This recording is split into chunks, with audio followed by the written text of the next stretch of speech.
Go!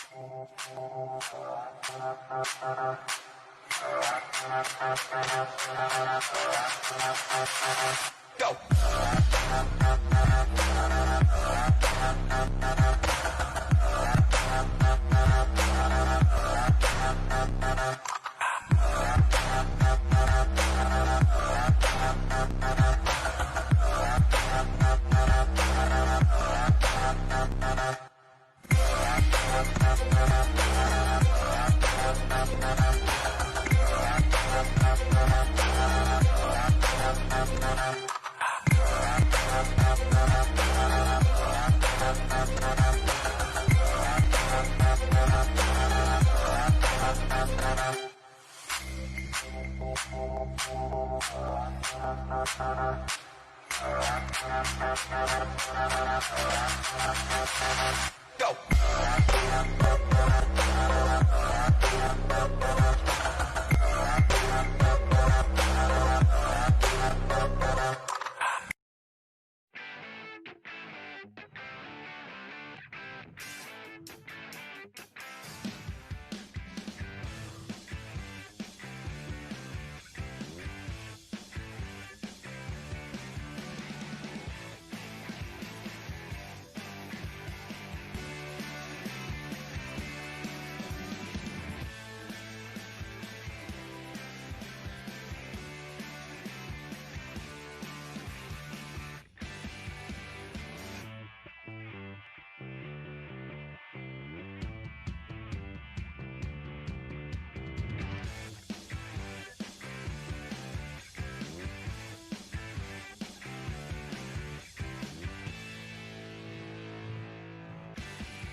Panasonic.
Go!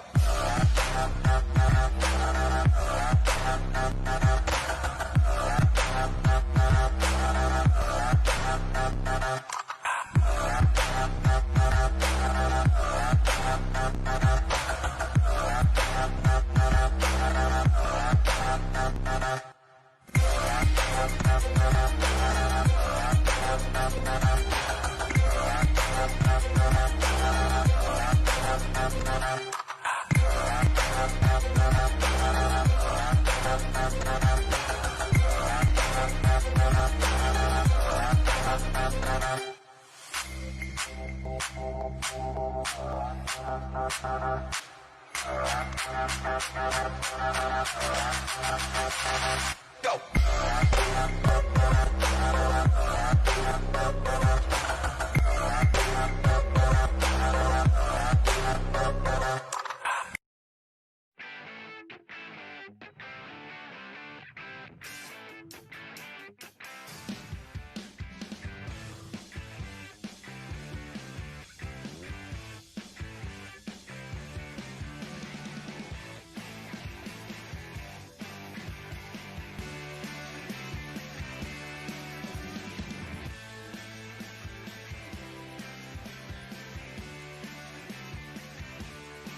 Panasonic.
Go.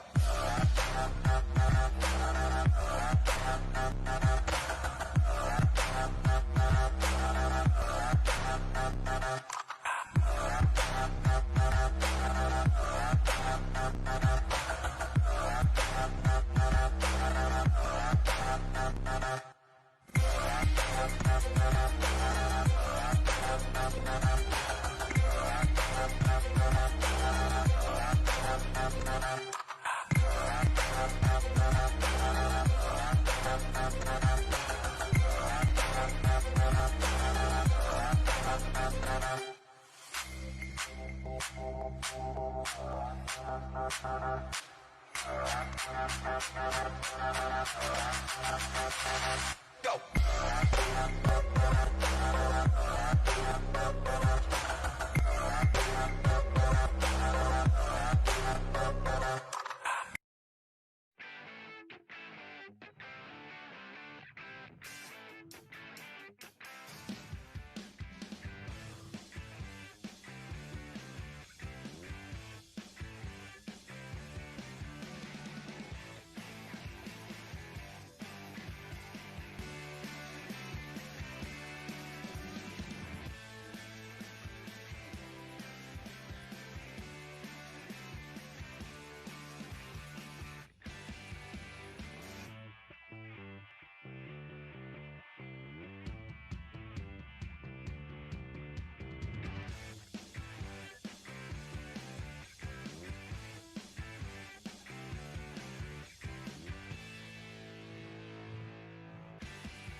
Panasonic.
Go.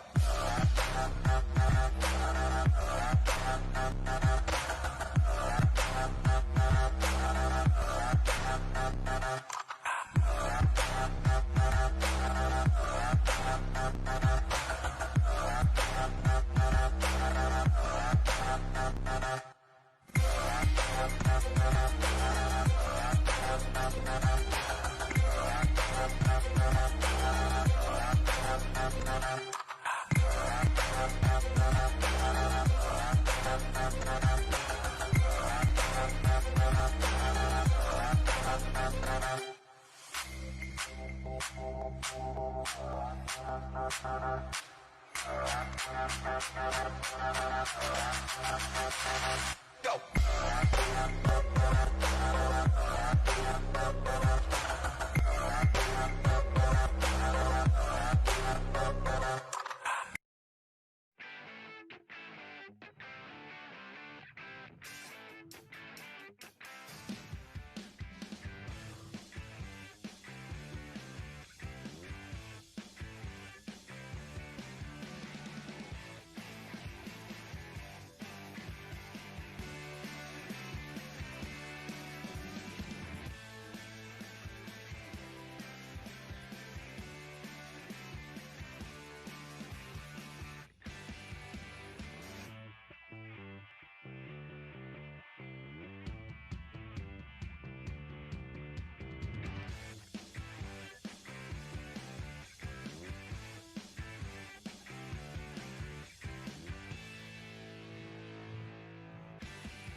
Panasonic.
Go.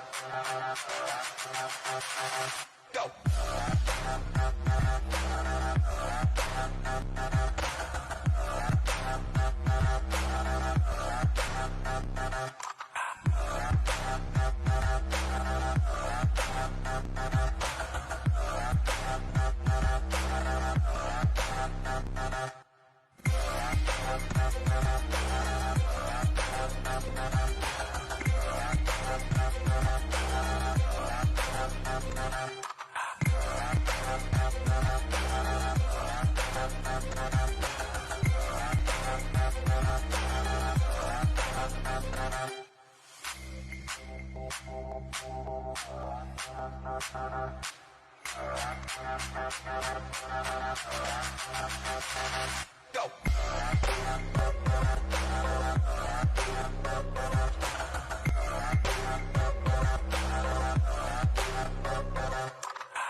Panasonic.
Go.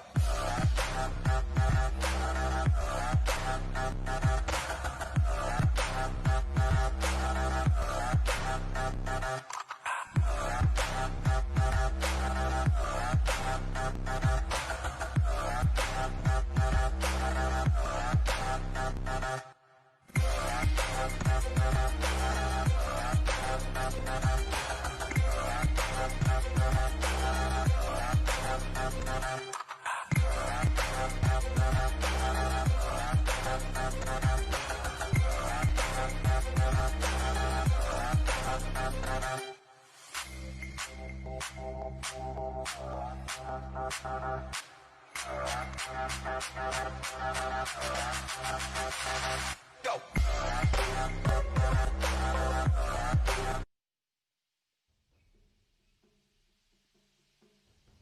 Alright, ladies and gentlemen, you know why you're here. Welcome to one of the biggest games in this tournament, and it's a pretty big tournament to begin with, ladies and gentlemen. This is going to be Reckoning Esports up against Ninja Titun. You know them, it's India versus Pakistan. You've got things on the line, it's pride, it's passion, and it's power.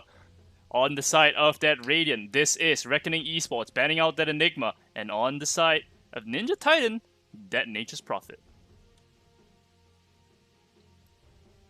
And of course, ladies and gentlemen, I am joined by the one and only, the beautiful, beautiful man, Warhog himself. Hello, Warhog. Hello, Yova. How are you doing? Thank you so much for the beautiful introduction. I'm really hyped for this one, man. India versus Pakistan. It always gets to the nerves.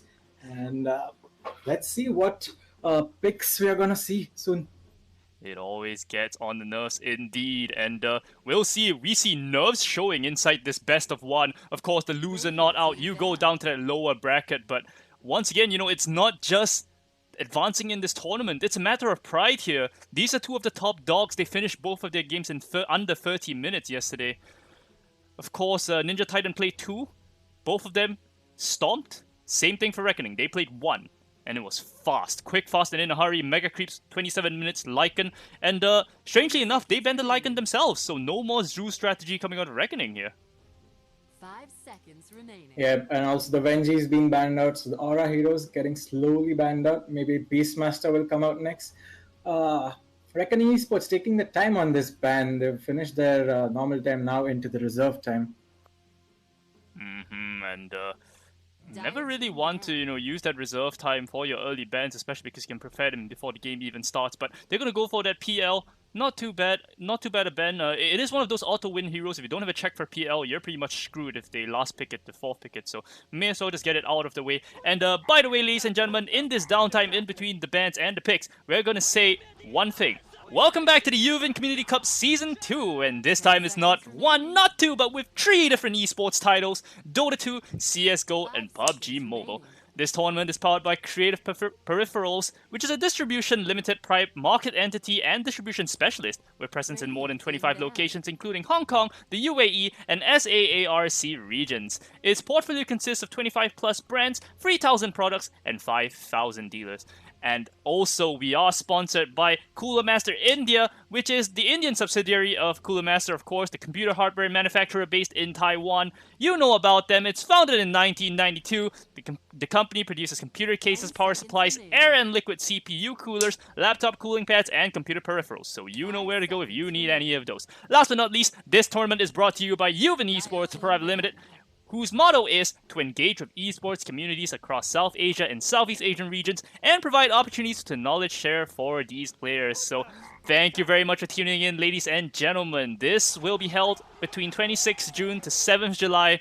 It's 10 more days of gaming if you're interested in that. So not just Dota 2, we have CSGO, we have Pubg Mobile. I hope you'll stay with us for a long, long time, ladies and gentlemen, and we're going to go back into the draft of this game. Take it away, Warhog. What can you tell us about the bans coming out from these two teams? It's the usual. The Timber has been banned quite often in this meta. Timber, and they're the most common bans. Also with Beastmaster. I'm quite surprised Beastmaster is still out in the pool. They ban out the Witch Doctor also on side of Titans. Yeah, that Witch Doctor, you know, risen to prominence in recent weeks. The power of the cask, of course, everybody knows about that. But more importantly, that Malefice, it's a lot of damage. Maledict, rather, not Malefice, sorry about that. A lot of damage. And the sustain it just provides to the team. You don't want to be in a position where this Witch Doctor catches you off guard, throwing out that stun, throwing out that ulti. So may as well take it out. That does mean that the Oracle is going to be there for Reckoning, though. Yep, they ban out the Beastmaster on side of Dire. And Oracle being picked up, a quite safe pick, and it's one of the great backline supports. You can easily heal up a friendly unit, and you're sorted. You cannot burst down anyone on side of Reckoning that easily with that Oracle in the sidelines. Yeah, one of the fantastic things about Oracle is that it's one of those heroes that has no counters. Of course, people like to pick up the Storm Spirit, you zip on him, you just get rid of him. But Oracle also counters Storm Spirit, right? Because Storm Spirit, you want to jump on somebody, suddenly the Oracle ulti goes out and you're trapped in a bad position with someone that cannot die. Some people pick up the Axe as well, you can dunk through that ulti, but it requires you to be low, and good Oracle players will always just play around it. On the side of Ninja Titan though, Earthshaker and Grimstroke looks like a support combination out already. We already saw this combination from them yesterday. They're going to go in with that Inkswell onto that Earthshaker, blinking in, Fisher, Echo Slam, Enchant Totem, every single thing. You're looking at 8 seconds of stun there and a lot of damage. Yeah, Grimstroke, again, one of the most picked heroes in this meta, and you call Earthshaker as well. You combo it with Inkswell with the Earthshaker. You're right, it's a permanent stun. And we see Queen of Pain being picked up by Reckoning Esports. We saw a lot of Queen of Pain being picked up yesterday in our games. And again, it's a versatile pick. Where do you think they're going to put them? Put the Queen of Pain? I have no idea. And guess what? I don't think Reckoning does either. I bet it's just one of those picks that we can do it anywhere, anytime. I know it's not going to be in that 5 position though, because I can't see anything other than 5 Oracle. Yeah, that's true. Yeah, if you're Reckoning, you start playing the mid Oracle right now. Build that Aghanim Scepter. Just show off. I don't think they want to do that because a lot is on stake in this game. The winner goes into upper bracket final. That confirms your top 3 in this tournament. So a lot lining in this game of theirs now. Yeah, and something interesting. Shizzy might be looking at those picks and bans and thinking, well, what do I do now? Because yesterday, Shizzy, Queen of Pain, 22-0. Now, Queen of Pain on the other side. He also played Morphling yesterday, went beyond godlike, I think, with only 1 death. So you're looking at a KDA of about, what, 35-1 yesterday on those 2 heroes. Now he has none of them.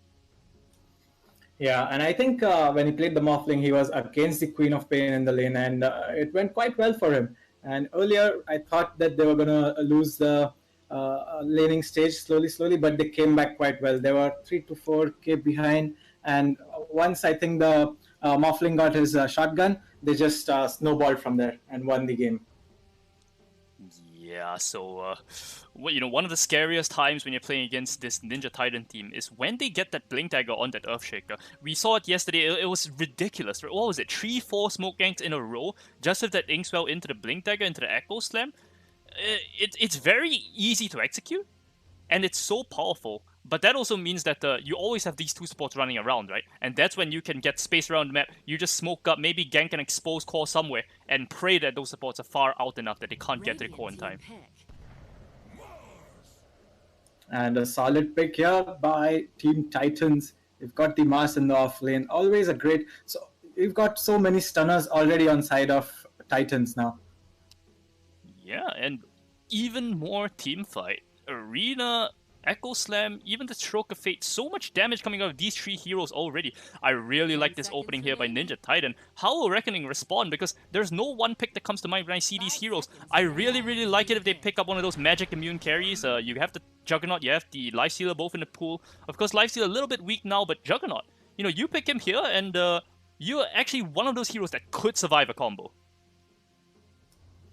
Yeah, you're right. And Reckoning go with a tiny pick. So it either can be positioned for tiny, and they're going to put Queen of Pain in the mid or off lane. So a little more revealing than there by Reckoning Esports. And if you notice, all the 3 heroes on side of Titans are kind of a counter to Queen of Pain. So I think they look to protect, Reckoning should look to protect the Queen of Pain if she's going to go core. Yeah, it could even be one of those cases where you realize that this is a terrible game for Queen of Pain. We swap him to that 4 and we put that Tiny elsewhere, but I don't think that's going to be the case. I think it looks like a Tiny 4. Tiny 4, who do you throw? Who do you toss up in this situation? Do you see heroes that can be bursted down easily? My eye is on that Grimstroke, and in the laning phase, if Earthshaker steps out a little bit too far, that toss is going to punish him. Radiant team pick. And we see the Spectre being picked up yet again by Titans. I think yesterday also they ran the Spectre, if I'm not wrong. Dire team back. Yeah, they did. And one of the good things of the Spectre as well, we saw it yesterday. You drop the Inkswell on him, they haunt it. They really have so much to go with that Inkswell. I cannot stop repeating myself when it comes to that one spell. So good, this draft from Ninja Titans. But Reckoning, not too far behind. They pick up that Bat Rider. There's no save on the side of that Dire, so they realize that if you lasso somebody, 10 they could seconds just die remaining. off the bat. 5 seconds remaining. Yeah, that's true, but I think the Earthshaker fissure, it kind of hampers into the Bat Rider's plan of action. You can just fissure from a long range, stop him from lassoing someone far off. Yes, he's going to get off that lasso and force stuff, but it is stoppable. But again, I don't know. All these players, they have their tactics going on in their heads. Anything can happen in this game. Anything can happen. Anything can work. Good words from No Tail. Anything can work, and what is going to work here for the side 10 of seconds Reckoning remaining. Esports? Dire team. Last pick of the game. What's it going to be? It's going to be an Ursa.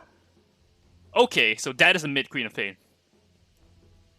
Yep, that confirms the mid Queen of Pain, and Ursa, a good hero against the Spectre, can burst him down quite fast. Looking at now Dire's last pick, what do they need here, Yova? They need their mid, I think. I think you pick... it's just so difficult. I really like the puck. Once again, it hard counters the Queen of Pain. We saw that yesterday, and it's really good. It's really good at responding to that Bat Rider, because when the Bat Rider lassos somebody, you just coil him and he can't actually get out. Yeah, that's going to be the puck. I am a god of predictions, ladies and gentlemen. But you see the teams, both sides, 5 versus 5. Who do you pick? Yes, the puck being picked up by Team Titans, and Shizzy on his puck now. Let's see if he can work some magic around. Another hero to kite out the Ursa with. So it's a great pick and fits their draft as well. You can again play 4 with the Spectre farming out the rest of the map, and you can gank with the puck, the coil down, and the Spectre can jump in and wipe up everyone. Draft-wise, I think I'm favoring Titans over here, because they have a slightly more tanky as well as lockdown team fight based draft. Come on, you can't just leave me hanging like that, Warhawk. I asked you who you pick within these two teams. Within these two teams, who do you favor, my boy? I just told you I would go with Team Envy with the draft. Sorry, not Envy. They were called Envy earlier. It's Titan. Sorry, ladies and gentlemen. Team Titan with the draft, because they have a great tanky lineup with that Mars going up, and also a lot of stuns and disables going in form of the Dream Coil as well as the Echo. But I'm not counting Reckoning out as yet, as they also have a draft and an idea to work around with. Alright, I'm a gambling man, so I'm gonna go with Reckoning myself. But we'll see. It looks to be a really, really good game, of course. Both of these two teams pretty much top of the line in this tournament as far as things go. Once again, shout out to our sponsors. It is Cooler Master India, as well as our boys from Creative Peripherals. And this cup is brought to you by Yuvin. Prepare for battle. Yuvin Community Cup. It's in the name, ladies and gentlemen.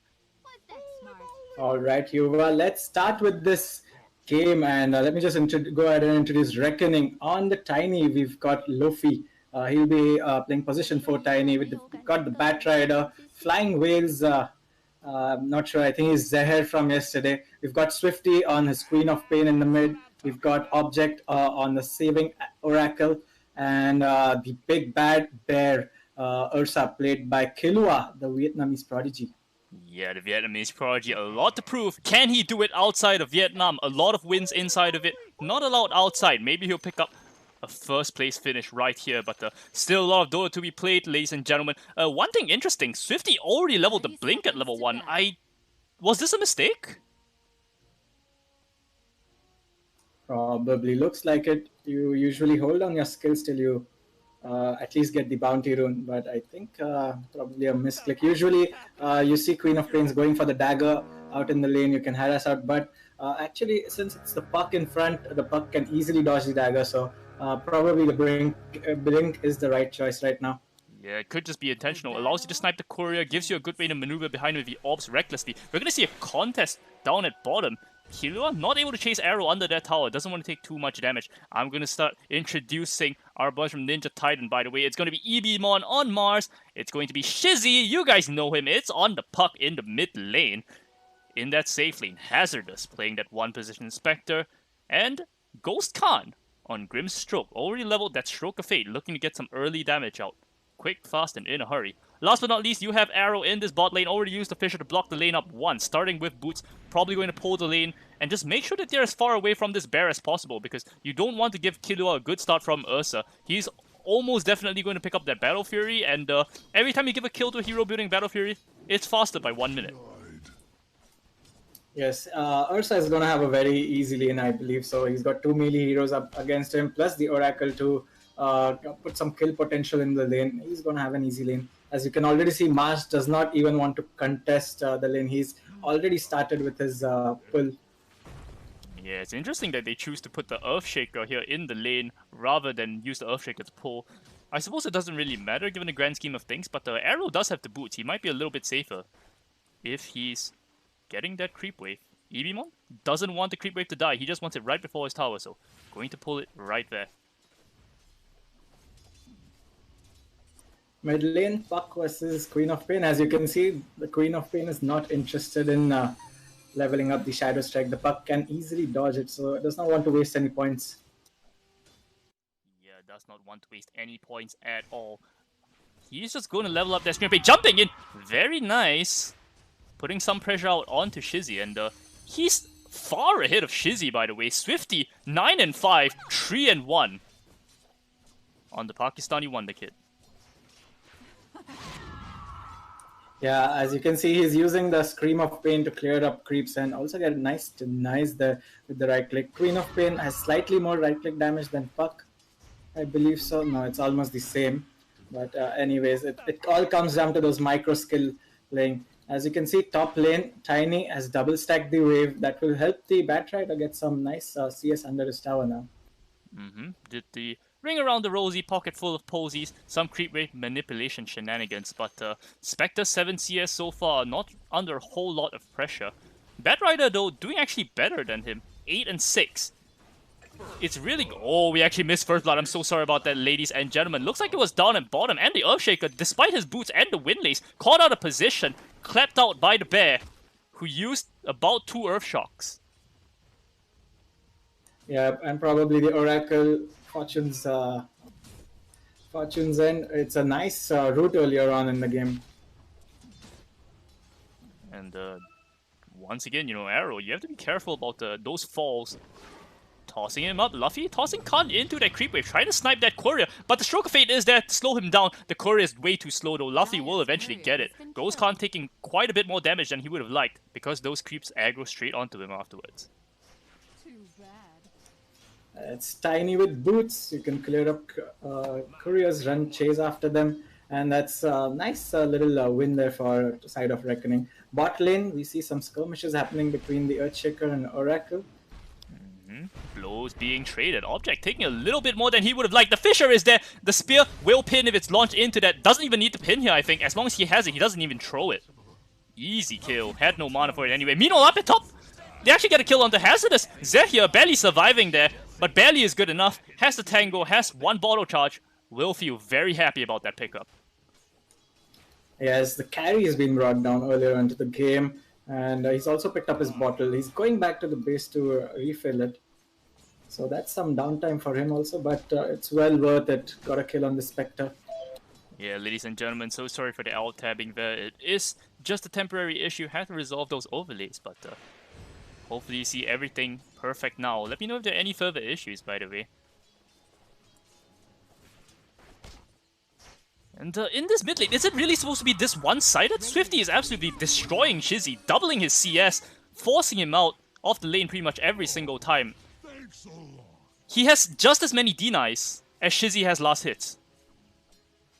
Yeah, Queen of Pain stepping up his game. He's already leveled up Scream of Pain into 3 levels. That's a lot of damage onto the Puck as well as the creeps. Puck does have slight chance of dodging it, but if you blink in and do it quite fast, it comes off as a surprise. Bounty runes. The bounty is going to be 4 for the side of the Radiant. Wow. Oh, that's actually just 3. Probably is going to be 4 though. They still have their own on their own high ground. Will be very, very safe for them. Yeah, So I think they didn't take the level 1 bounty. Top though. Yeah, they're diving him under that tower. Hazardous burning down 10 stacks of napalm on him. No way you survive that. Zehir taking a lot of damage from that tower, but once again will escape in the nick of time. And Ghost Khan being dived under his tower will barely stay alive. Meanwhile, down at bottom, Killua killing off Arrow once again. 4-1, 2k net worth lead 5 minutes into the game. Wow, I mean, all the lanes are kind of working out for Reckoning. They are killing the Spectre top lane. Bot lane, the Bear is happy, killing off on the Earthshaker. Mid lane, Shizzy is completely getting trashed by the Queen of Pain. And let's see if they can come back from this. The early advantage to Reckoning Esports. This is definitely not over though. We did see yesterday, pretty much the same situation Titans were in, and they actually turned it around once he had the blink tag on. Earthshaker tossing up into the air. Hazardous being burned down. 4 stacks of napalm onto him. The Firefly will not run out, and you're gonna die here, Hazardous. No way you make it out in time. They're chasing for more. Do they have mana for the toss? I don't think so. A long cooldown anyway. Luffy, you have to be careful. Don't want to tank up too much damage from Ghost Khan because Arrow is coming in. He does juke out that Stroke of Fate. The Wonder is there from Luffy. Gonna need 3 more hits. Tossing away that Arrow. Earthshaker, so good. Ghost Khan, you're gonna die. You don't have a stick, do you? You're a Fairy Fire. That's maybe enough. No, it's not. Zehir dominating streak already, and Luffy just TPs out. Grand Theft Auto in this top lane. They get a double kill. They force a rotation on Arrow, and they're perfectly fine with that. That's harsh on the Spectre, man. He just TP'd into the lane. Now his TP is on cooldown. He cannot get back into the lane. And it's quite a terrible start, I must say. He's just got 16 creeps. Meanwhile, Ursa on the other side, he's got 43. So he's having a happy lane. Feeling so good. And somebody's in trouble in this mid lane, and I'm not really sure who. Queen of Pain, you could kill him. He's almost at the range where he's going to die to that Sonic Wave. It's 340. And with that Null Talisman, I think it's something like 356. Yeah, it's 350. So Shizzy, eat one more right click, and you're going to have to time that phase shift really, really well. Phase shift is on a 2-second cooldown. Let's see if the Queen of Pain does manage to get a kill on Shizzy. How long is that silence? How long is that silence on? It's also 2 seconds on that Queen of Pain. 1.5 rather. A lot of question marks here. Can Shizzy survive? This is where the camera is going to be. Bad Rider did just reconnect to the game. The game will resume in just a little bit, I would imagine. My thanks will come later, when you least expect it.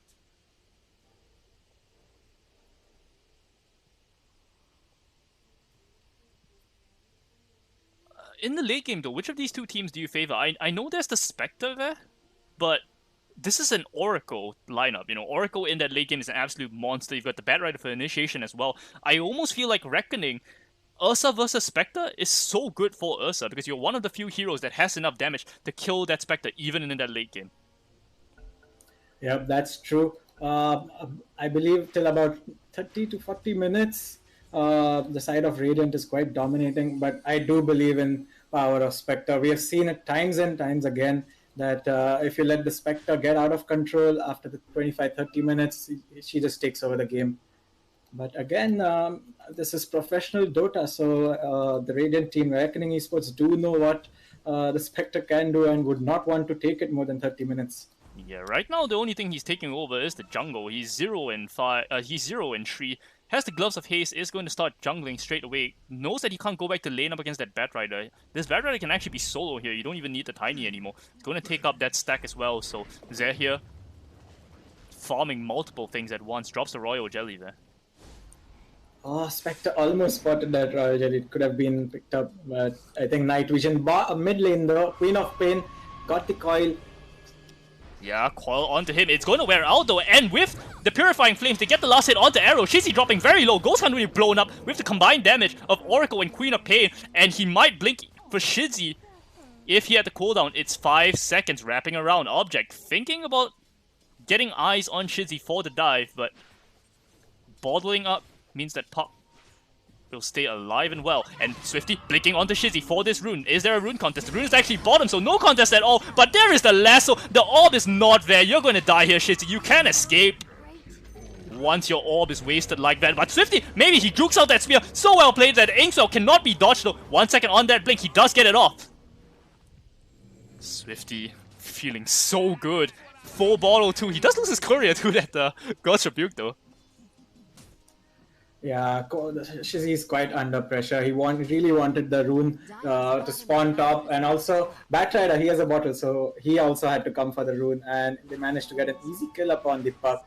That puts the Queen of Pain at so much advantage now, 2-level advantage in terms of experience, and Puck needs some catching up to do. Top lane, though, we see Tiny getting surrounded by heroes. Yeah, wraparound gank here coming in for a side. Ninja Titan Inkspell into the combo, into the fissure. Easy burst damage, but there is Zehir coming in, trying to get the kill onto Hazardous.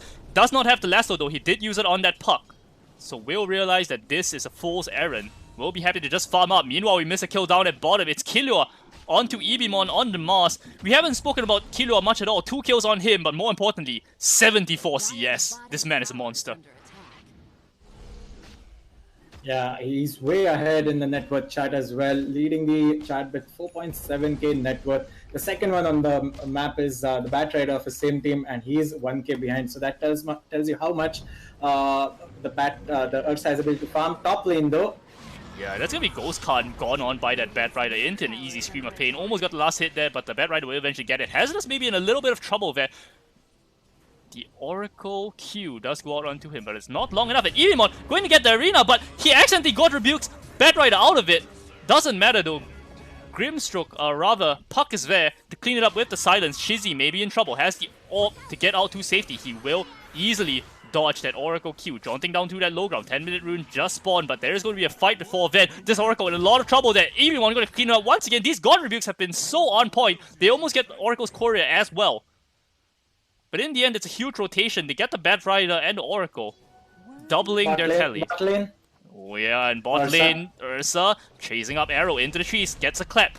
Arrow gonna juke out. Who's that? I thought it was an ally TP, but it wasn't. It's Zehir with the Boots of Travel. It's 10 minutes into the game. How fat is this guy? Radiant structures are fortified. Boots of Travel already completed, picks up a bounty rune as well, followed up. That he does have the lasso, so he can continue hunting, maybe for the puck. Yeah, let's combo up at top. Toss combo onto Ghost Khan. Drops down to 200 HP. Sorry for interrupting you there. It was a little bit of action.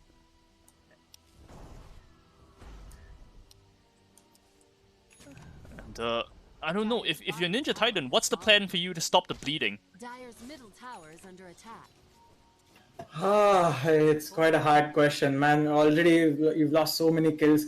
Ursa he's so near to the Battle Fury. Just another 800 gold. Bot lane, we see Mars in some trouble. Yeah, lasso up, thrown out onto him. Killua working onto that big old Mars, spears him to the tower, but Ibimon, there's nowhere to run, especially because the Batrider has that Firefly. Easy pickings there. Mid lane, Earthshaker in some trouble now. Here comes the Queen of Pain with the Oracle. He's gonna die to the right clicks. It's Reckoning Esports walking over Titans. And they know that Swifty is there. Swifty, they see you. They're gonna silence you up into that coil maybe. Yeah, that's there. But there is that magic immunity from the Face Edict. The Oracle ulti being thrown out as well. Shizzy may be in a lot of trouble. How long more until that orb? He finally has it. Gets the Sonic Wave in the face. But he will get out alive. No problem whatsoever. Might be able to rejoin that once Dagger wears out because he has a regen rune. Ibimon running in. Meanwhile, Hazardous did die to Luffy in the background. Swifty picking up that haste rune. Chasing up for Ibimon. Ibimon has to drop that arena defensively, but he misses on the spear. That's going to be a big mistake. It might be punished here. I don't think so, though, because his entire team is here to back him up. Swifty thinking about diving for that kill with that haste rune. The Echo Slam is whiffed. The Echo Slam is whiffed! Swifty juking them out. Luffy running in. Has the toss, has the combination. He's going to toss Arrow up into the air. Actually, no. The silence is there to prevent him from doing anything. Can he burst down this Tiny? I don't think so. The Purifying Flames goes out onto him. Tossed up into the air. It's going to be that Puck dropping down low. Going up with that orb into the safe ground. 17-4 being destroyed. Torn apart. Grimstroke vanishes without doing a thing. Oh, chasing in. Shizzy. Maybe he can get more. But Swifty blinks onto him. That's going to be a kill. Had the phase shifts available, just couldn't press it in time. Had the stick, had everything. And Reckoning Esports heroes have got so many level advantages. They've maxed out their damage skills. And the side of Titans are not able to handle it. Though at the earlier of the game I said that the tanky lineup can help them up. But they just don't have levels or items. The Tiny is the same level as the offlane Mass. Yeah, it looks like there's going to be an aggressive play here by Zehir on the Hazardous. Hazardous actually immediately backs away. No blink tag on this Batrider just yet. He's actually going to force the issue here. Gets the flame break. He sees the TPs coming in. Not a great idea to dive for that. Enough pressure just by being there. 4 heroes in this bot lane by Ninja Titun. They have to play so defensively in this situation.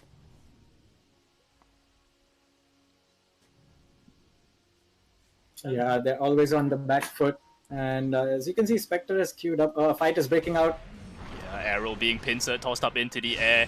Easy kill there, but Duo Dream Coil, do they have enough damage into it? Mars walking in with that ulti. Ibimon, can he get it on time? The leash is going to expire. He finally does, but not fast enough. Swifty did blink out. The spear is used to kill off object on that Oracle. Not enough lockdown for Luffy, I don't think. Ibimon running out of mana. Has the Arcane Rune just spawned. Swifty is going to pick it up. He's going to have it for this fight. Has it in a lot of trouble. Sonic Wave thrown out. Ibimon taking a lot of damage. The Tiny is already dead. Leashing up this guy. The lasso onto Puck prevents him from doing anything.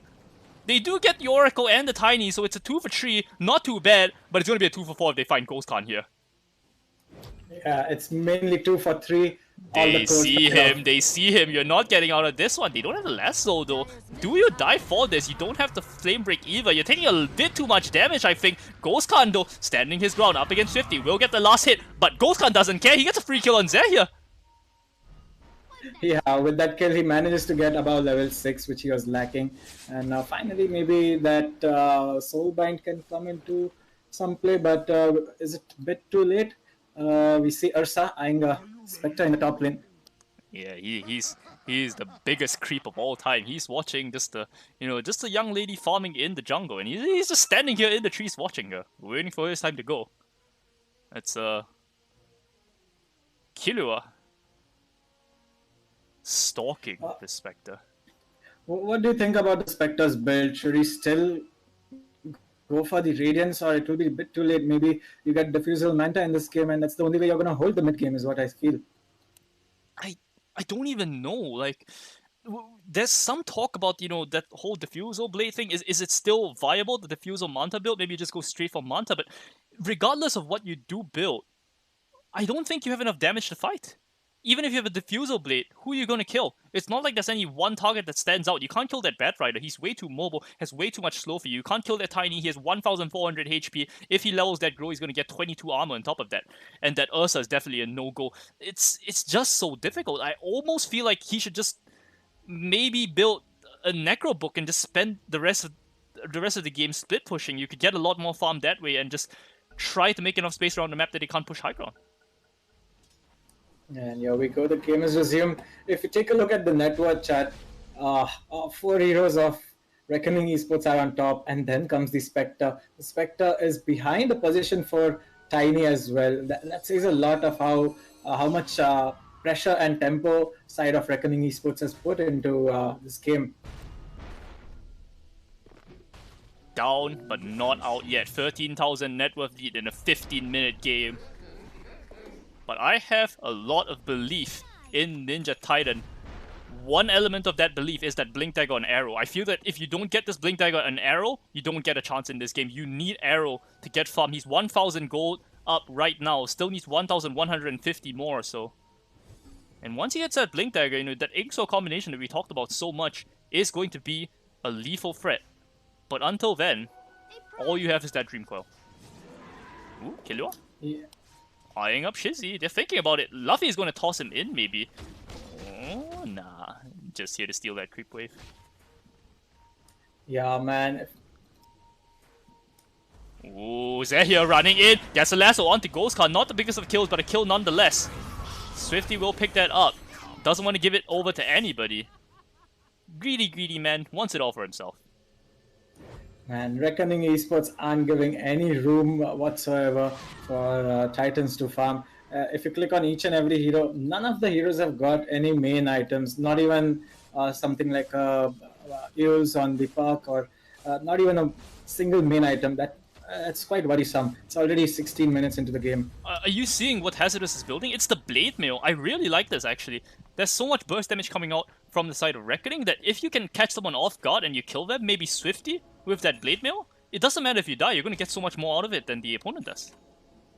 Yeah, it's a value item right now. You're on the back foot. You need to dish out some damage. The Relic was very far away, and he's also dying every now and then. So it's quite hard to get that Relic.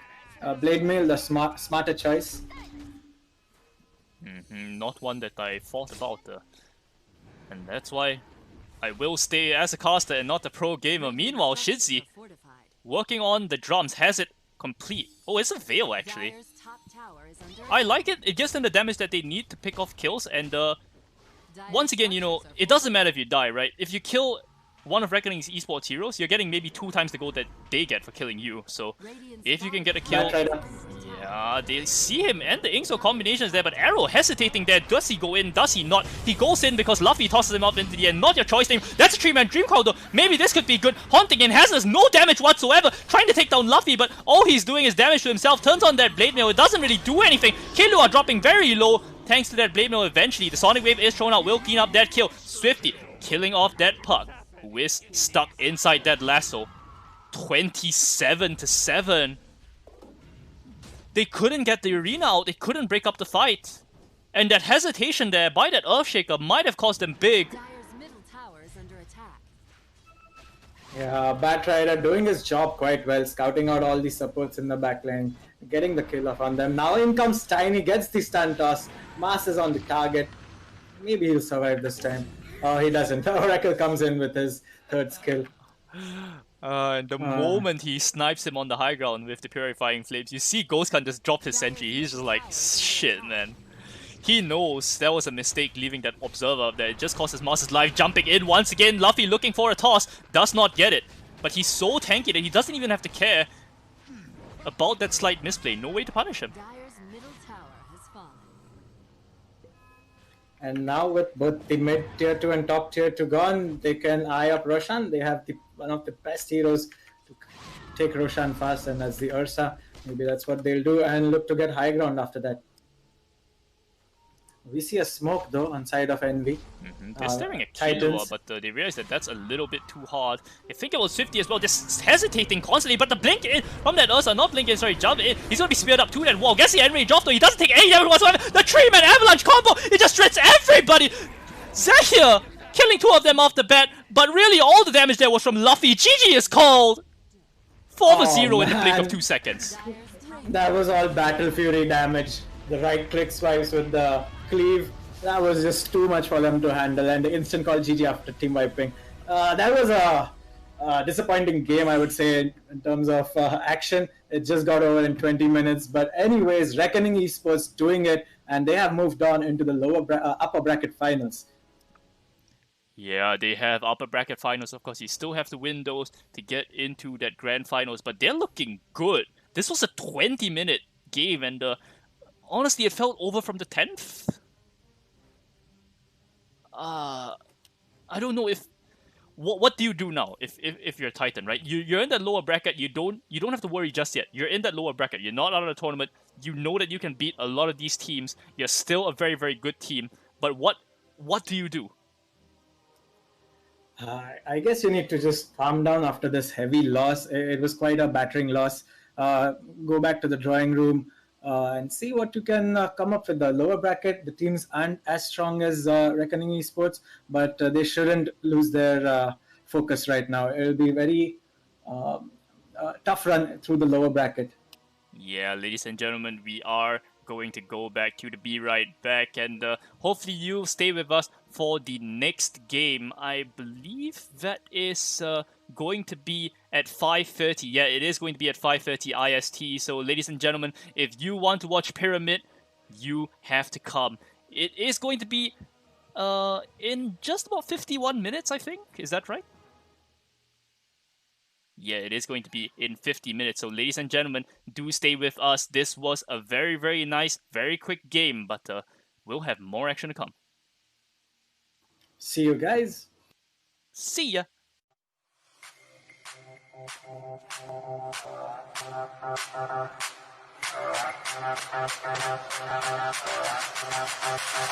Go!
Panasonic.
Yeah, and hello, ladies and gentlemen. This is your captain speaking, Yoamushi.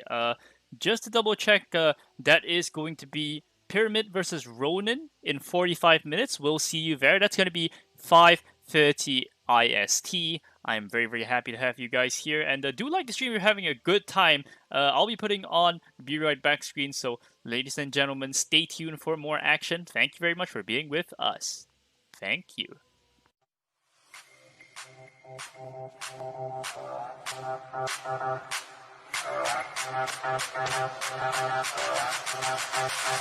Go!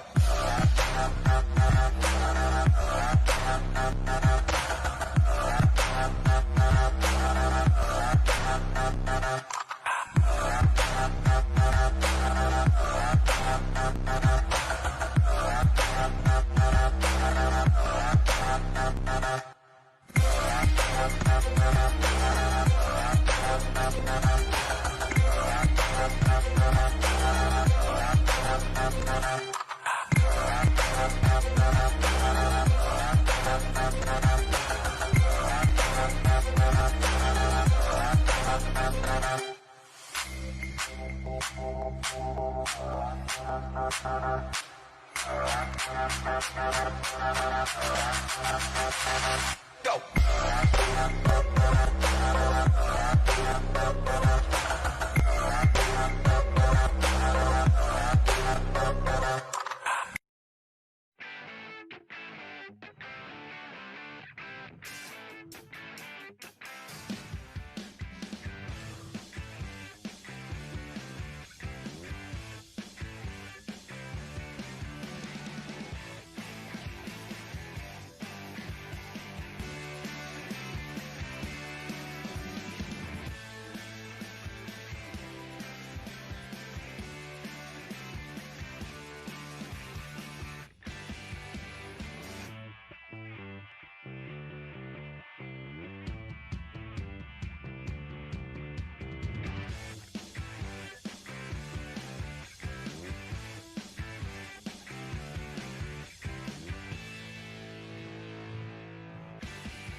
Panasonic.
Go!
Panasonic.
Go!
Panasonic.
Go!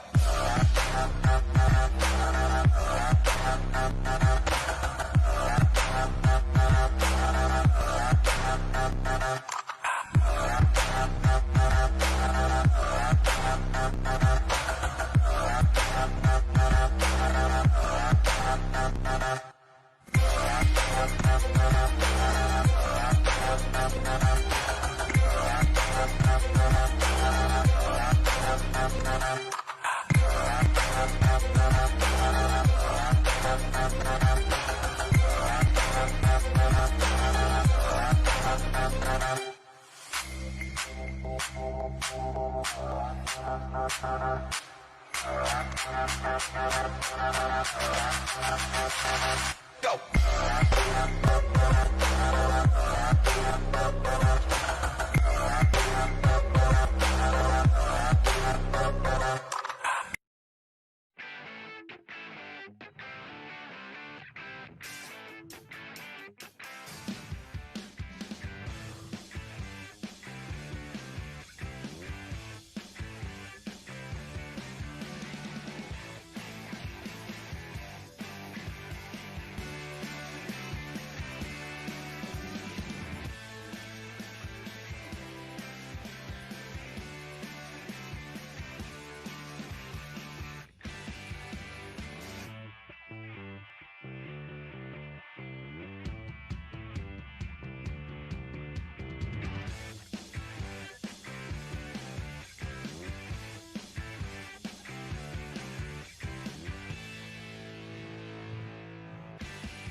Panasonic.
Go!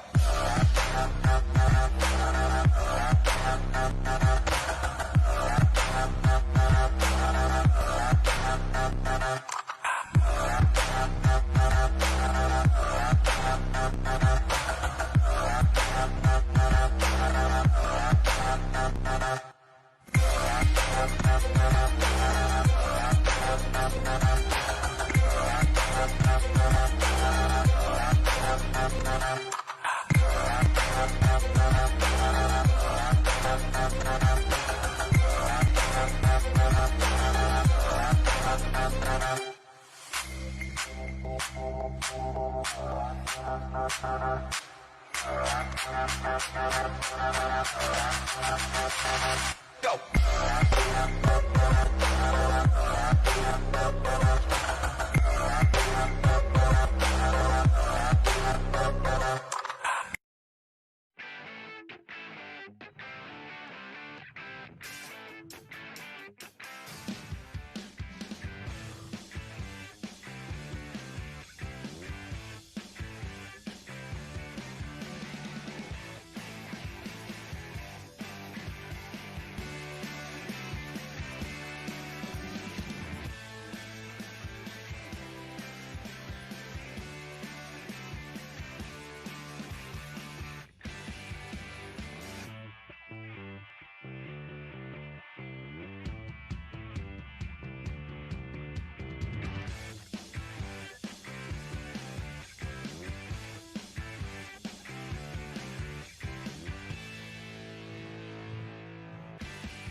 Panasonic.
Go.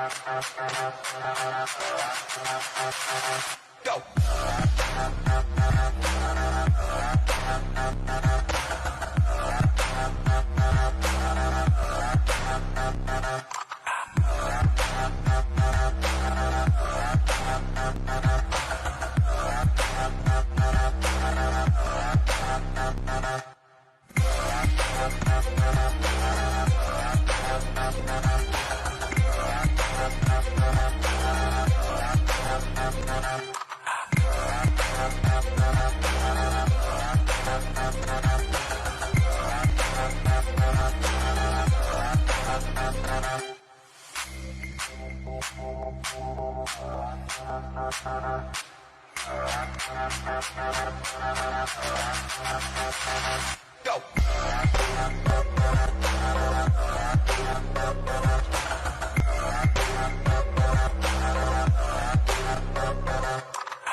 Panasonic.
Go.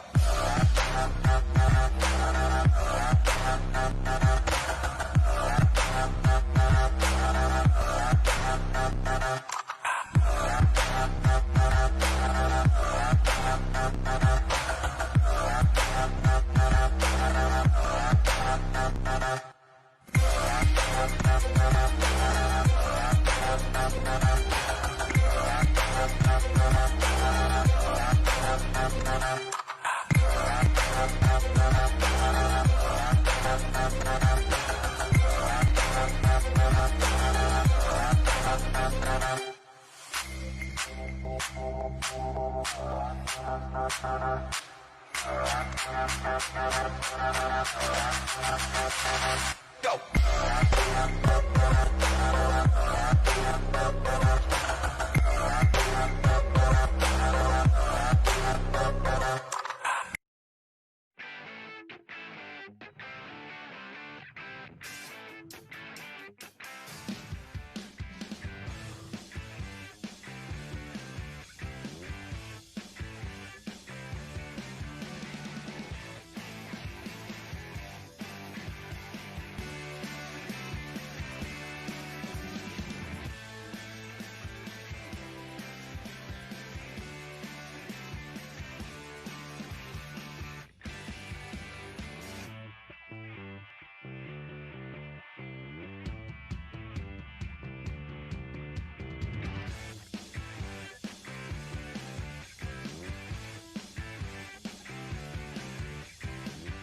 Panasonic.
Go.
Go.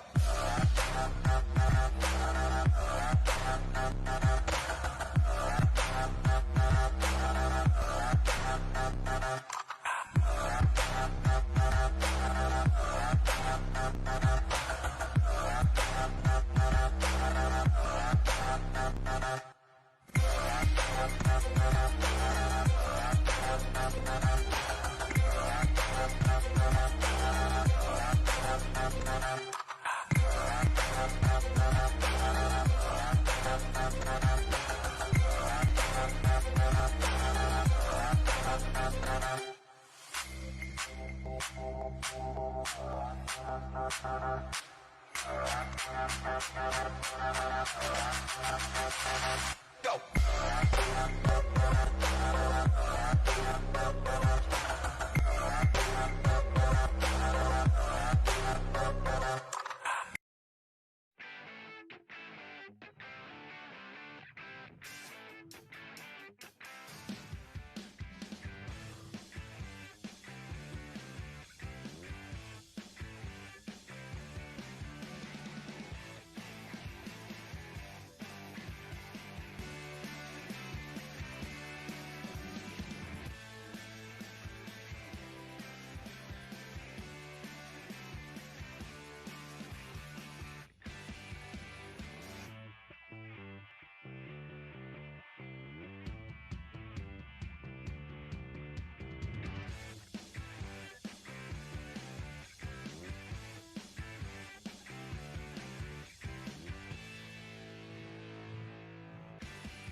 Panasonic.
Alright, ladies and gentlemen, if you guys are on the YouTube stream, you'll be hearing me for the first time, but we've just been going through the bans and the picks.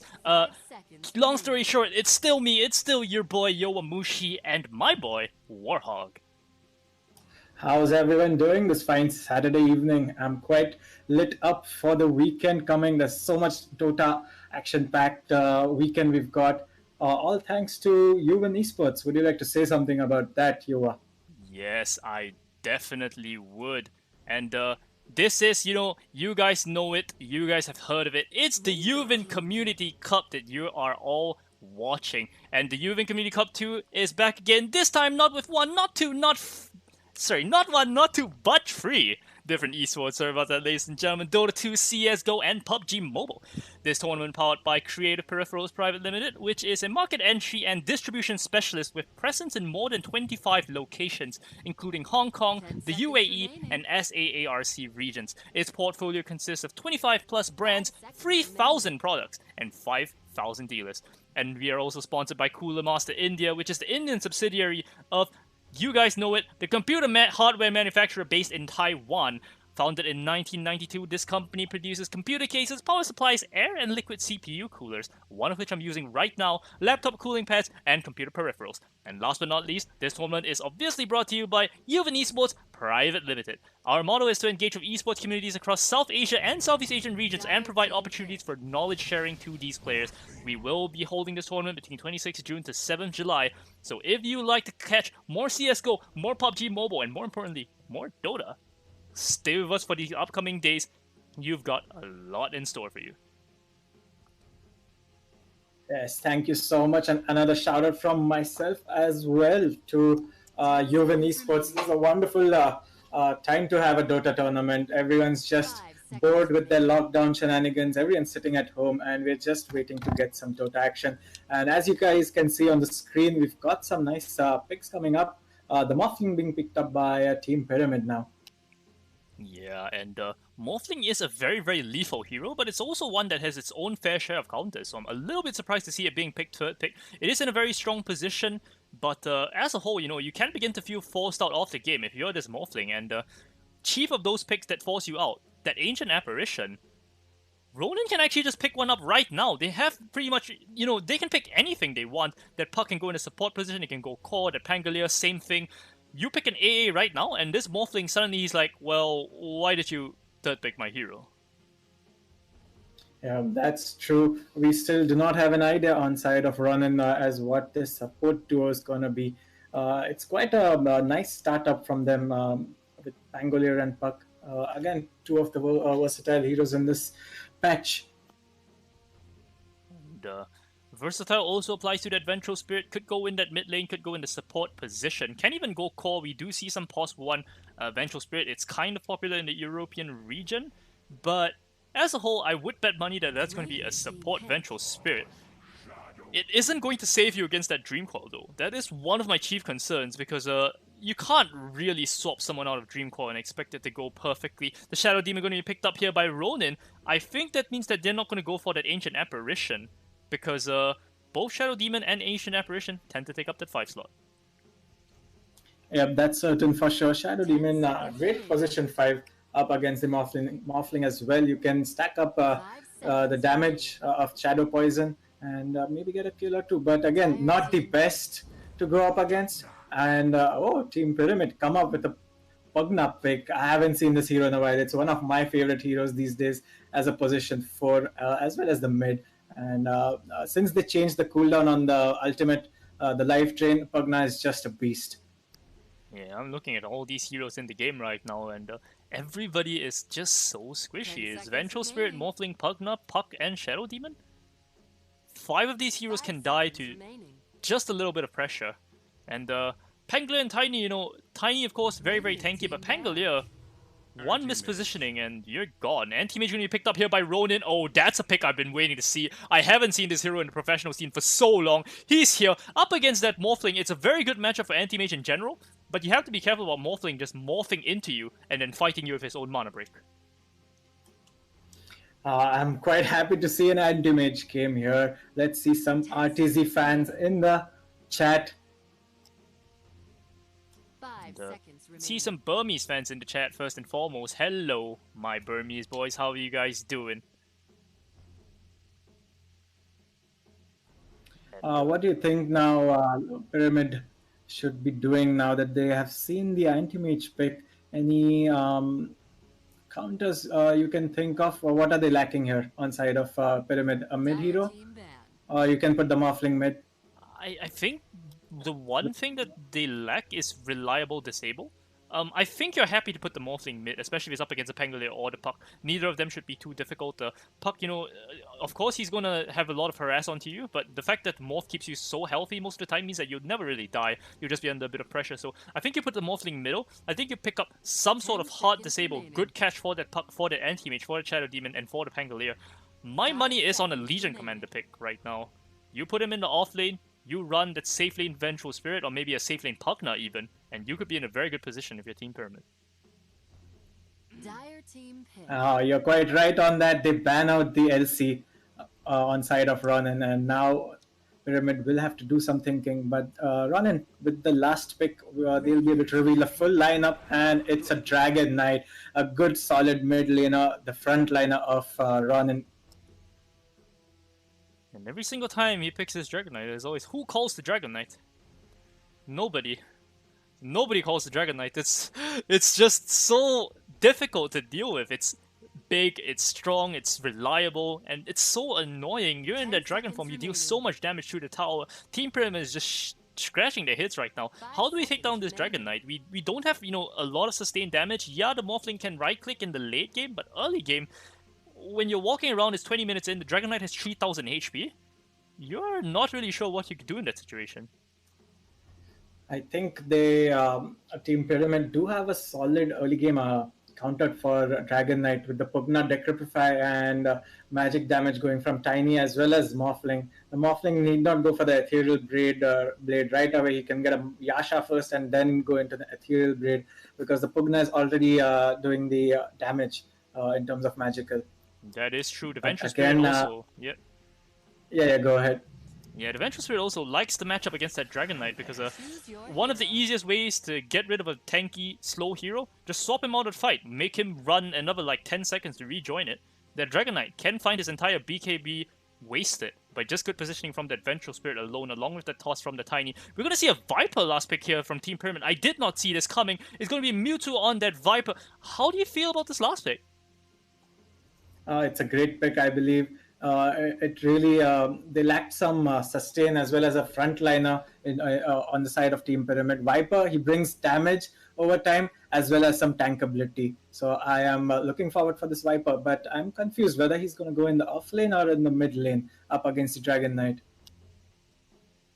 Up against that Dragon Knight, who is it going to be? It's likely going to be that Viper up against Momo. Momo did play the mid yesterday, so it's safe lane anti-mage, pretty much as expected. Ronin, nothing out of the ordinary there. The big question for me is it going to be a Pangolier offlane or a Puck?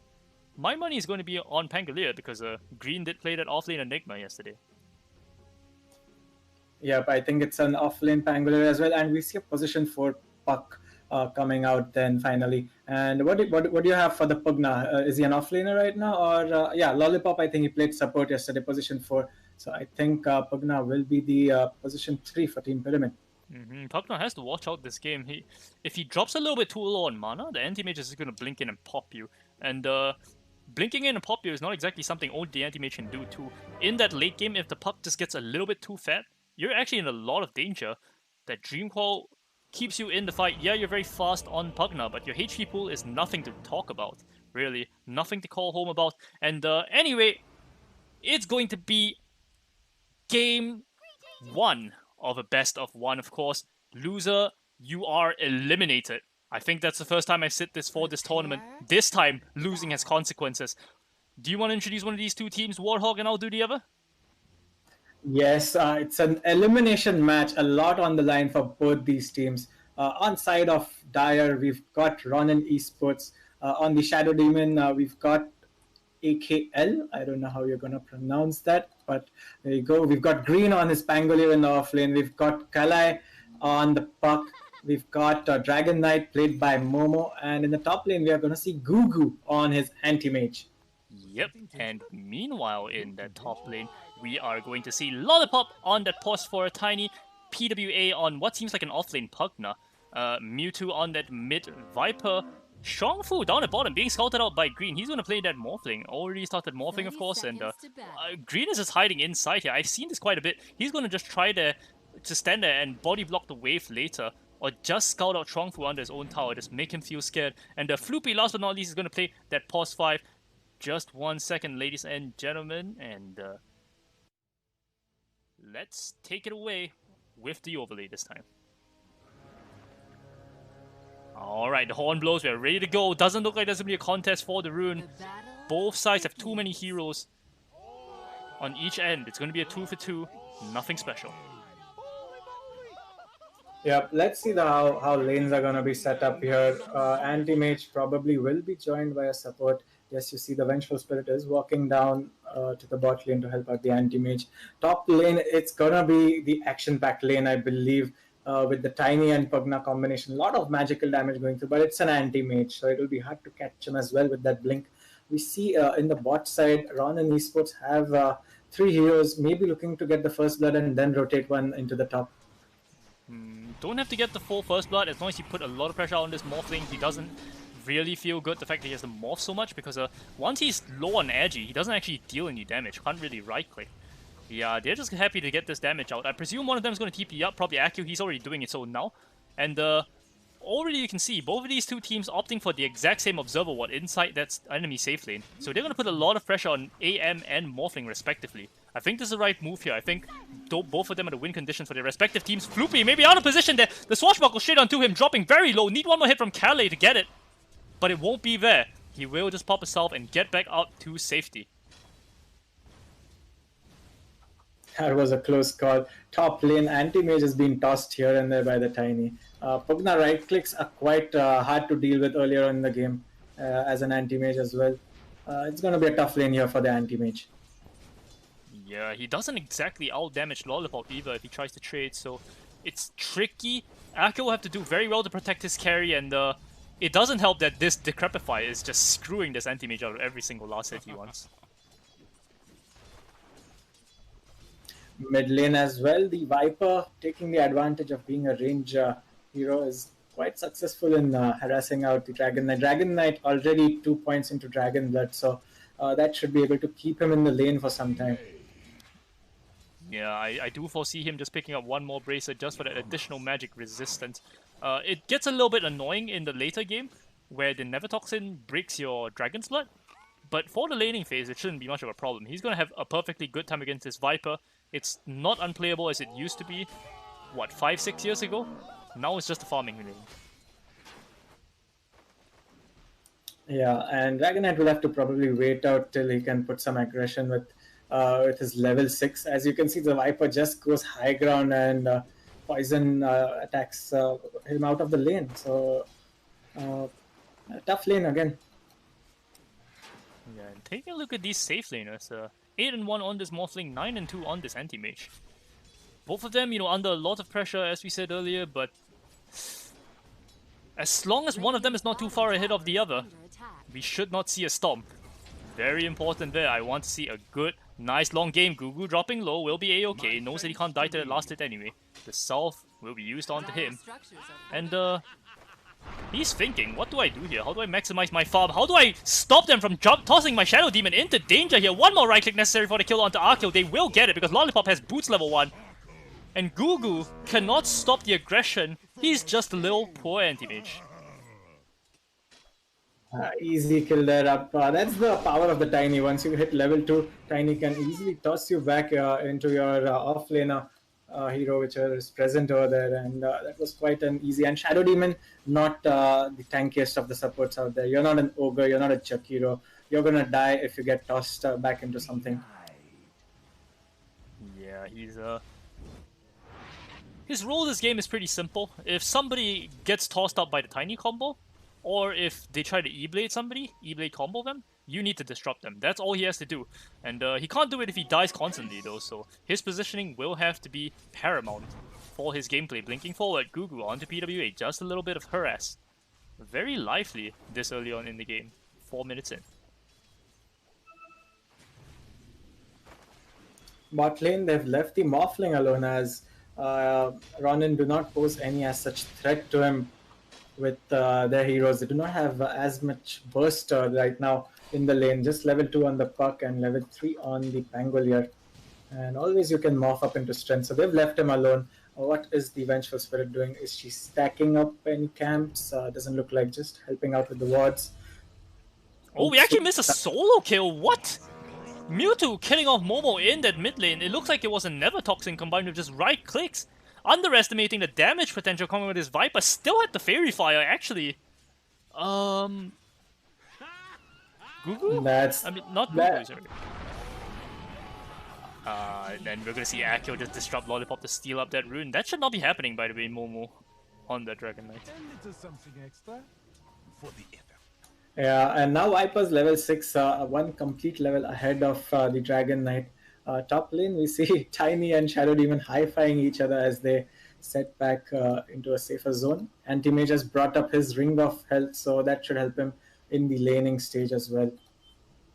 Mid lane, the Viper, he is leveled up Poison Attack. It's already 3 levels into it, so you're going to have a lot of problem coming up and farming up against this Viper in the mid lane. And now you have to be careful about the Viper Strike as well. Oh, we actually missed kill down at bottom. So sorry, ladies and gentlemen. Set some T to us in the chat. Green gonna take down Shuang Fu with that swashbuckle and diving Floopy under the tower. They don't care. Kale was low, but no way you can get that final bit of damage out. Very easy for the Puck to reposition himself out of the reach of that Vengeful Spirit. And you have to be careful. If you feed over your Morphling one too many times, you are going to regret it. Gugu blinking forward onto this Pugna. The last Shadow Poison does not hit him. Still had full wand on that Pugna, so would have been safe regardless. Yeah, the Tiny tried to be a little more aggressive there in the top. He went under the tower. The Shadow Demon saved up his Anti-Mage by disruption, and the tower damage did the rest, and Tiny died quite easily. But he's back in the lane. Mid lane, we see Viper with an Invis Rune.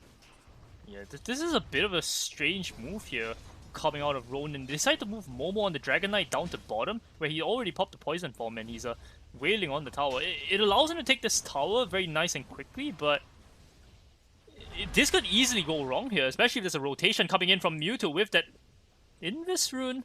Momo seems to be aware of something going on. He's going to be broken up. The damage coming out strong and fast. Going to get the magic missile off onto Momo. That's going to be one more wave of terror. Just right clicks actually. Yep, easy kill there for Mewtwo. Good rotation from him. You don't usually see a Viper rotate this early.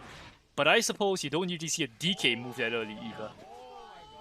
Yeah, that's a Dragon form wasted over there. And the Invis Rune coming into play there quite well by the Viper. And he's back to the lane farming. He's already level 7.5. Top lane, Anti-Mage, he's having a good time, I believe. He's top of the CS chart right now. So not did have as to much. spend a lot of money on regen. You have to do this just to stay in the lane, but he's going to be happy that he's currently 250 net worth ahead of that Morphling. Not a huge lead by any means, but leads compound themselves, especially with an item such as this Battle Fury, because if he gets it early, he's going to have free reign off the map. These heroes from the side of the Radiant aren't really that good at catching that Anti-Mage.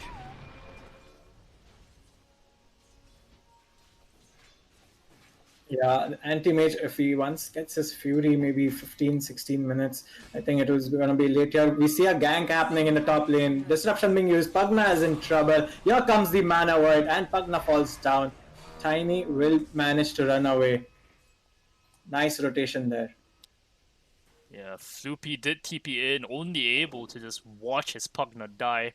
And that's a waste of TP for him. He's just going to run over somewhere. They're looking for a kill, but there's no one in the mid lane to kill. Dragon Knight actually just going to retreat to that jungle.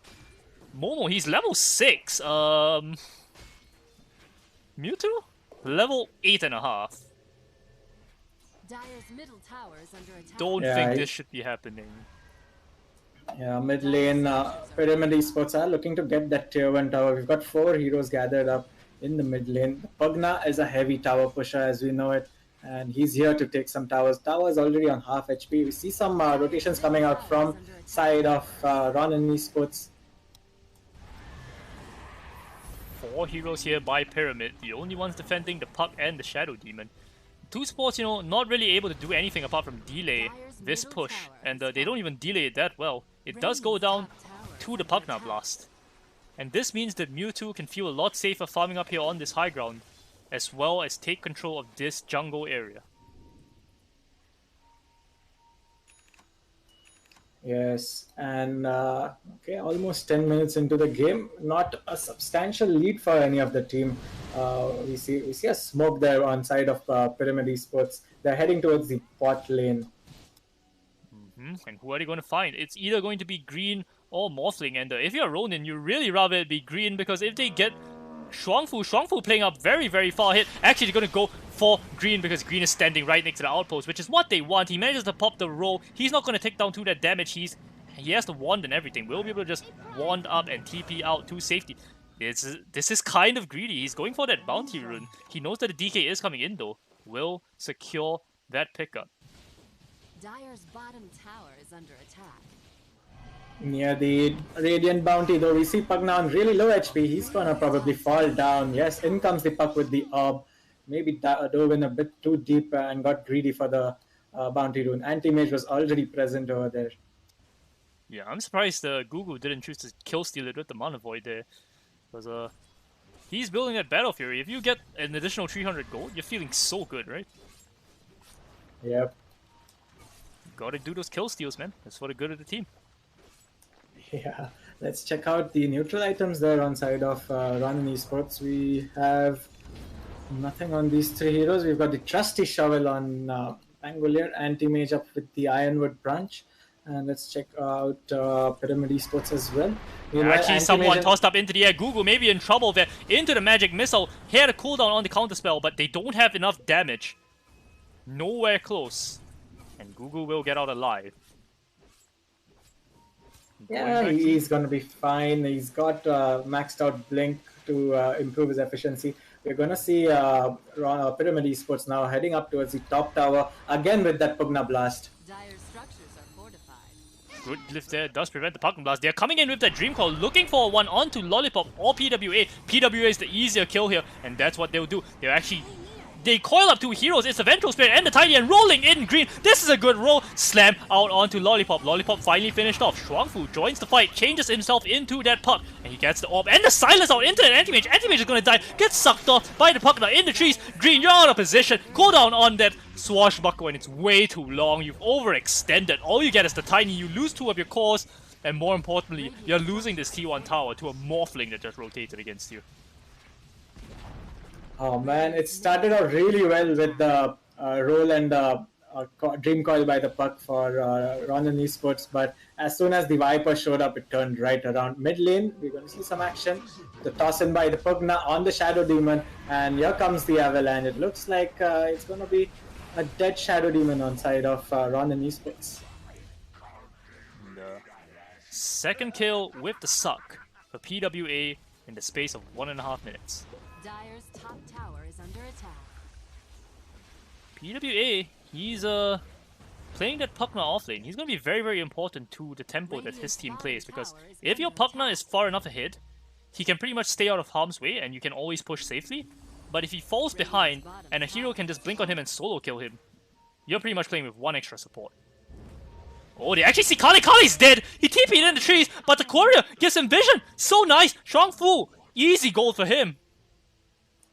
That was such a good play there by side of Pyramid Esports. They saw the puck there just for a while and kept on the vision with the bird, with the courier rather. And easy kill there. Now we see a smoke on side of Pyramids. They do not want to lose any sort of tempo here. They've managed to get a few kills in the last gank as well. Let's see where are they heading. Looks like they're heading up this high ground where they'll run into Akio, who is just warding up. Akio will actually get vision of them for a slight moment before though. Yeah, thanks to that Observer Ward tossing in. Who's it going to be? It's on that Ventral Spirit. Magic Missile straight onto Shadow Demon. Toss combo. Everything is out. Disrupts himself, only to buy a little bit of time. 50 HP, not enough to stay completely alive. Dire's top tower is under attack. I love the way Pyramid Esports are playing around this Morphling right now. Your Morphling needs the farm, yes, but that doesn't mean you can't play with you guys. You just play around the Morphling, make sure that you have 3 heroes around him at all times, give him full EXP, but if you guys find anybody else, you 3 swoop in, and the Morphling picks up those kills. Yeah, the Shadow Demon died, I think, third time. Swapping out the Pangolier in a lot of trouble. Suck still going on. Can he get the roll off? He does not. And it's lucky that he does not, because that would have just been a wasted cooldown. No way he was getting out of that one. Man, that's the power of the Pugna. It's just too much magic damage with the Decrepify and the Nether Blast. You're down to half HP on any of the heroes on side of Ronin, as well as the Suck. Pugna can solo kill almost anybody on side of Ronin Esports. And now they're looking to get up an easy tier 2 tower top. The glyph is down, I think, for the use for side of Dire. Yeah, and Dire's top tower I has just fallen. took a double take when I saw Mewtwo attacking from so far away. It's the Dragon Lance Viper. I haven't seen this item be picked up on Viper in a very long time. Most people, choose to build those Guardian Greaves, build that pipe, just be a defensive presence for the team. He's saying no. I know my job, it's just the right click. He's going for the BKB next item, traditional range carry Viper. Yeah, why not? You've got the Vengeful Aura buffing you up with the damage. You might as well get some extra range. And also the DPS on this hero is quite high. So that's another advantage to go up against the Dragon Knight. We see a smoke there by Ronin Esports. 4 heroes are coming towards the outpost now. Yeah, and if all they find is Floopy, you're really, really okay if there's a pyramid. Yeah, just give them the Vengeful Spirit. What does it matter? All they get is 166 gold. Actually, they might get Shuangfu. He already used his waveform. Can they get that demonic purge onto him? They cannot. Morphling escaping by the nick. In the nick of time, by the skin of his teeth. Has been killed. Yeah, I think Pyramid will be happy with that move, only losing the support for the Vengeful Spirit there. Meanwhile, that is space for the Anti-Mage. Do not forget we have an Anti-Mage farming up in the Dire jungle over there. He's really close up to his Battle Fury. Maybe should get it in the next minute or so. Yeah, he will. It's just 100 gold away. So, it's a decent timing and all. It's before 17 minutes. Not great, not bad either. Question is there enough space for you to farm on the map? I don't think so. Akio actually going down on that Morphling. Morphling didn't press the Strength Morph. He's in trouble right now. He didn't morph up, but he finally will because the distraction coming in with that roll. Pangolier, is he able to pick up that kill? He is not. Every single person here to protect his Morphling. This is what I meant when I said play around your Morphling. He still needs to farm, but with 4 heroes around him, they could not take him down. Shuangfu could have been punished for a mistake there when he did not press his attribute shift, Top tower is under but was attack. not. Oh, Curry tried to pick up that kill. It was so close. But he misses just barely, and he actually jukes them out. They don't know he's here. Cheeky play there coming out from the puck. The Morphling had morphed full into agility, and just about the Radiant's middle tower is under attack. puck could not manage to get him. It was so close though, and now here we see Pyramid Esports heading towards the bot tier 1, the last tier 1 standing there on the Dire side. Radiant's top Yeah, tower they're is going under for it. This T1 tower will go down, no problem at all. And this is so nice the way Pyramid are playing right now. Slow, methodical Dota. You took out the T2 top, you're taking out the T1 in the mid lane, taking out the T1 bottom. Now you got this perfectly free time to farm. And Green, you're out of position maybe. Walking up too far forward, the magic missile will land on him. He gets into the roll. They don't have enough damage. They need one more right click. They will get it. Because his roll doesn't take him to the safe path. He actually tried to go down into the river. I think they were trying to wrap around with the puck. Puck was hiding there. He had Dream Coil up, but it turns out that Pyramid Esports were ready with the numbers, and that was just a kill given there on side of Ronin. There was no need for the Pango to jump in and die over there. That is the classic bait. They think that you've left, pretend to leave and come back, just like my ex-girlfriend. Swapping Exhale back in, maybe in trouble, but the Dragon Form is there, being popped into the stun. Yeah, that's gonna be Floopy dead off the bat. AKL does follow, though Momo standing tall. Lollipop does go, and DK, he has to leave. Momo cannot stand here and lock on Matatag. He will get sucked down straight away into the Never Blast. PWA, unstoppable. 2 casualties on each side over there, but Ronin Esports do lose their DK. Substantial amount of damage there by Pugna with the blast and suck. Yeah, he's actually going for more. He will not leave Green alone. Dire's structures are fortified. Green, he's died quite a few times in sketchy positions now. He's 2-4-2 on this Pangolier. His net worth is not even 5,000 gold. Yeah, it's a hard day for a support in this game. Meanwhile, Anti-Mage has picked up his Battle Fury as well as the Yasha. We were just taking out some ganks on the other side. We are looking at some ganks on the other side. Meanwhile, he was farming away to Glory bot. side again. Shadow Demon coming into a death trap there laid by the Vengeful Spirit. Goes down yet again. Now Morphling in a bit of trouble as well. Here comes the Rolling Thunder. He has no mana to work it. The swap saves him this time. Anti-Mage though on his back. He does have the mana void. Will he use it? Still not enough. Morphling, yes, now he dies. Meanwhile, Dream Coil being used up on the Viper as well as the Pugna. But Ronin Esports, they are low on HP. They're looking to run Puck. Has been swapped back. The Vengeful Spirit does give it the life for it. And that's 2 casualties on side of Pyramid Esports. Anti-Mage coming to save the day for his team. Yeah, they almost miss out on the kill on the Morphling there, but even if Morphling got the waveform off or the TP, he had no mana. He had to choose one or the other. In the end, he gets neither out. One just wasn't enough, and Anti-Mage burns him down. This is looking to be a good anti-mage game now for Gugu. He's farmed up well as now has some kill participation.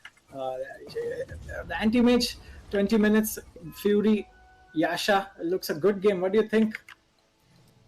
Looks to be him versus the world. If the DK can keep on farming and be on par with that anti-mage, I do favor Ronin to win this one, because anti-mage versus Morphling, you know, it's an anti-mage favored matchup as usual. You did just see it there. Morphling really couldn't fight him, but it's a big if, right? If Momo steps out a little bit too far, he can find himself being left alone, because Green has no gold whatsoever to protect him with, no aura items up yet, just yet. Yeah, Dragon Knight working towards his BKB. He's not that far away, just another 1400 gold. So probably they will look to get up that BKB and then push towers. The tier 1 still standing strong for Pyramid Esports in the mid lane. Though I think in this draft, Pyramid Esports are on some sort of timer. What do you think on that? I think yes, because the problem is, you know, it just comes back to this Morphling. Your Morphling cannot fight that anti-mage one-on-one. If he could, there would be no problem whatsoever. But the fact that he can't means that they have to rely on a Viper to deal that right-click damage. And it's a Viper, you know, he has his BKB. He's going to get a free kill onto Arkeo right here, blinking for a Lollipop, tossing him up into the air. But there does come a point in time where this Viper just right-clicks for maybe 200 damage, and that's it. And I feel bad for the Shadow Demon. He's died 7 times now. He's always the first to get revealed. And with that kill, Pyramid Esports are into the rush pit. This is probably the chance they're looking for. There's a buyback coming from the Shadow Demon. Maybe looking to contest this Roshan now. Anti-Mage is also in the vicinity. Picks up a haste rune, but the Roshan is falling down quite fast. It should be taken up by the Morphling. Yeah, now Ronin on this difficult position. Do we go in or do we not? They're hovering. Don't hover for too long. It's always a big risk. They see Green inside of this mid lane, waiting for heroes to move around, but the fact that the Tiny wasn't with them means that they can't actually go on this Pangolier just yet. Looks like they're just going to split the map. Ronin going to take this bottom half, and does Pyramid think that they can defend this? I think you can, but by the time you reach here, most of the tower will be gone. They smoke, they're coming back. Wraparound ganks will be the name of the game for Pyramid Esports, blinking out on that anti-mage. The roll, what's it onto? It's onto this Tiny. He finally gets it off. Can he get out? Oh, that's such a nice snipe. Mewtwo getting that poison attack from so far away, courtesy of that Dragon Lance. Yeah, Ronin Esports overstayed their welcome. Anti-Mage has finished up his Manta style meanwhile, and he's on a farming spree there, top of the net worth chart, followed by Morphling, who's just about 1k short from him. But it is an anti-mage. He's going to farm up much more faster than the Morphling or any of the heroes on side of Pyramid. And, one more reason why this Viper attacked so far, that Vengeance Aura. Bonus 125 attack range. Halfway across the screen, this Viper starts attacking this tower. This seems fine, ladies and gentlemen. This is balanced. Thank you, Gaben. They're thinking about going up to the high ground. This seems a little bit risky. They do have that Aegis of the Immortal, but Morphling is one of those heroes that he has this uncomfortable decision. Do you morph up the strength and be weak after your morph? Or do you morph your strength and then get bursted down, you know? They do force out a glyph on side of Ronin Esports, but meanwhile, Anti-Mage, just doing Anti-Mage things, does get the T2 on the other side of the map. Meanwhile, his team is defending up. Cliff now expanded. Will Pyramid Esports come high ground again? It looks like they will. The Dragonlance on the Viper. He's attacking from so far. He's so safe. I don't even know what heroes he's playing. He's clearly sniper in this instance. And Xiongfu takes up the T3 tower. Green thinking about a roll there. He just doesn't have enough farm. All he has is the Vladimir's offering. Waveform right there though. That means that Xiongfu is out of position. What was that waveform? That might be a mistake. They try to swap him out, but the Dream calls onto two heroes. Everything being used. BKB onto Momo, standing tall. Hitting up this Ventral Spirit. Ventral Spirit will finally die morphly. He has the Aegis, but he's so far morphed into strength. He's going to come up. He has no Agi whatsoever. He cannot fight Google without Agi. You cannot fight at all. Yeah, they're working on the Xiongfu right now. Actually, though, that's going to be a Mana Void. Straight on the PWA. He does vanish. All the Mana Pool being gone. In the end, it's just Xiongfu, man against the world. Gugu wailing onto him. They see him through the trees. He does have a full stick. He can use it to waveform, but is there going to be a window for him to do so? There is not. Thanks to that Dragon Tail, they finally will get him. No, they will not. The Essence Shift. Maybe a little bit more. That morph. He's swapping in his Mango. Can he get anything off? He cannot. Gugu will finally get the kill. It took them so long, but they get what they want. They lose the T3 tower and the puck. But that's fine. That's absolutely fine there, Yova. Meanwhile, Anti-Mage did do some damage on the tier 3 on the other side. That's why the Tiny had to TP back, and Pyramid Esports were left with one player shot. And hence, Ronin could up the aggression there with the Anti-Mage. And now he's on a roll. He's found himself a DD rune. He's going to bottle it up, looks like, for the fight. These are Eternal Envy moves right there. It's like 30 minutes into the game, you buy a bottle for a rune. And I think it's been passed on from one of the other heroes to him. Yep. Looks like it was a... Greens, it was the Pangoliers bottle. Pangoliers. He's blinking forward. Gugu feeling very large and in charge. They're going to go high ground this time around. Shoes on the other... Oh, actually no. Things better.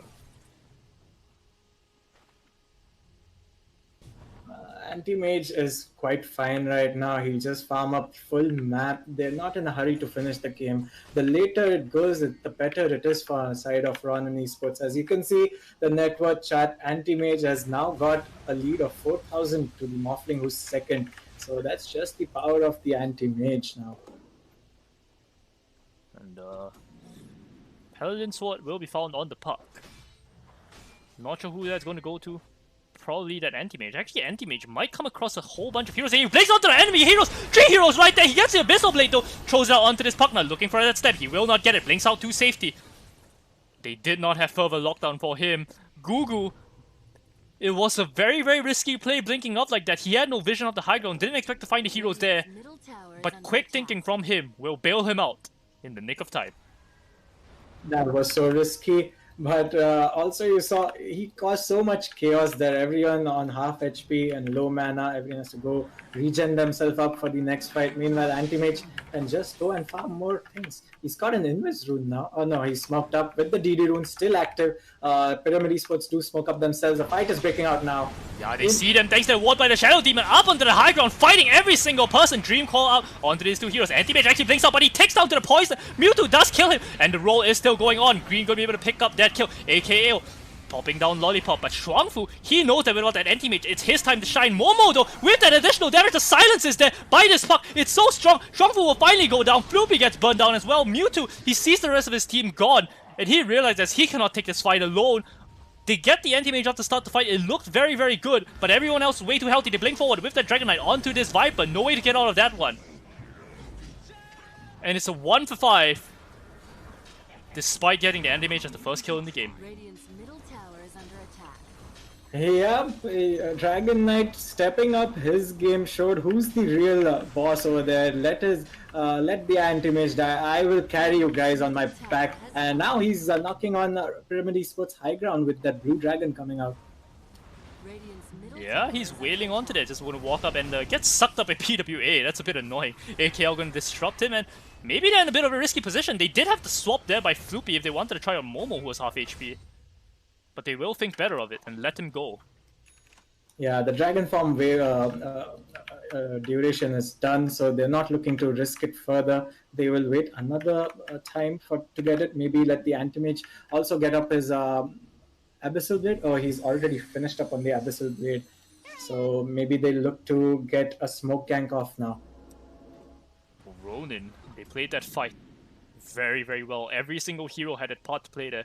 Apart from maybe that anti-mage who blinked in to die. But that Shadow Demon, he plays this sneaky ward, which sets the tone for the entire fight. The roll, the HP, I think, on that puck. He comes in for that silence, gets a 3-man silence, and gets the Dream Coil. He's actually being called out right now. Gets a coil onto this Ventral Spirit. Kale, oh, with the Blink Dagger, cut off Floopy straight away, along with PWA. They're going on to Lollipop, who cannot make it out alive. And the Slam did go out in the meantime onto Shuangfu. Google actually pops his TP. Shuangfu, there's no way to get out of this one. He's morphing up to strength. He's already maximum strength, however. 4,500 HP down to 2,000.